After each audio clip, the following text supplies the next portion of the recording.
Čau, já vás zdravím.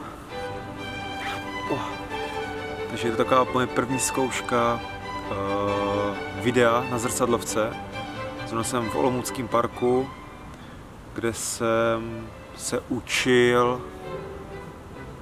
první kroky a tak dále, co se týče, jo, jak s tím zacházet, jo, clona, čas a takový blbosti. Tak jsem si fotil tady tu věž, co je nade mnou. Jako fakt super, úplně. Už jsem tady asi 2,5 hodiny, ještě jsem nespal, byl jsem u zubaře dneska. Skončil jsem v práci, šel jsem u zubařovi, najedl jsem se a už jsem tady asi 2 hodiny, možná, no už by to mohlo být skoro 3 hodiny. Ani mi to nepřijde, fakt úplně úžasný, úplně tím žiju teď, tyjo, že jo. A to jsem si koupil postavu do Diabla, jo, takže mám co dělat doma. No, ale co jsem chtěl říct, nehejtujte mě za to, já jsem to jenom zkusil, já jsem teď zhledal,